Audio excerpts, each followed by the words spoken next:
The death of George Floyd took place thousands of miles away, in another country, under another jurisdiction, and yet we simply cannot ignore the depth of emotion that has been triggered by that spectacle of a black man losing his life at the hands of the police. In this country and around the world, his dying words, "I can't breathe," have awakened an anger and a widespread and incontrovertible, undeniable feeling of injustice. A feeling that people from black and minority ethnic groups do face discrimination in education, in employment, in the application of the criminal law.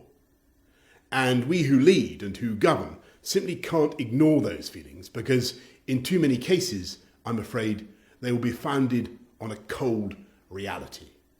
Yes, I'm proud to lead the most ethnically diverse government in the history of this country, with 2 of the 4 great offices of state held by a man and a woman of Indian origin. And yes, I'm proud of the work I began to lead more than 10 years ago to recruit and promote more young black people in the police and other walks of life. This country has made huge strides.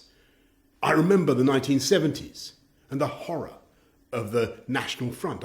I truly believe that we are a much, much less racist society than we were. In many ways, we're far happier and better. But we must also frankly acknowledge that there is so much more to do in eradicating prejudice and creating opportunity. And the government I lead is committed to that effort. And so I say, yes, you're right. We're all right to say Black Lives Matter. And to all those who have chosen to protest peacefully and who have insisted on social distancing, I say, yes, of course, I hear you, I understand. But I must also say that we are in a time of national trial, when for months this whole country has come together to fight a deadly plague. After such sacrifice, we can't now let it get out of control. It's black and minority ethnic communities who've been at the forefront of the struggle against coronavirus, whether in healthcare or transport, social care, or any of the other essential services that have kept our country going. And it's BAME communities, tragically, that have paid a disproportionate price. So no, I will not support those who flout the rules on social distancing for the obvious reason that we risk a new infection at a critical time just as we've made huge progress.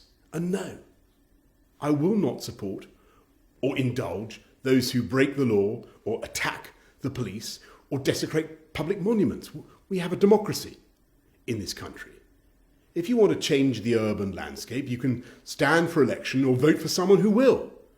And so I must say clearly that those who attack public property or the police, who injure the police officers who are trying to keep us all safe, those people will face the full force of the law. Not just because of the hurt and damage they're causing, but because of the damage they're doing to the cause they claim to represent. They're hijacking a peaceful protest and undermining it in the eyes of many who might otherwise be sympathetic. And as a society, we can and must do better. This month, on the 22nd of June, we celebrate the arrival of the Empire Windrush in 1948. And we remember the contribution of the Afro-Caribbean workers in the NHS and across all public services who helped to rebuild this country after the war. And today, once again, we face a great task to relaunch this country after coronavirus. So let's work peacefully, lawfully, to defeat racism and discrimination wherever we find it. And let us continue to work together across all the communities of this country as we put Britain back on its feet.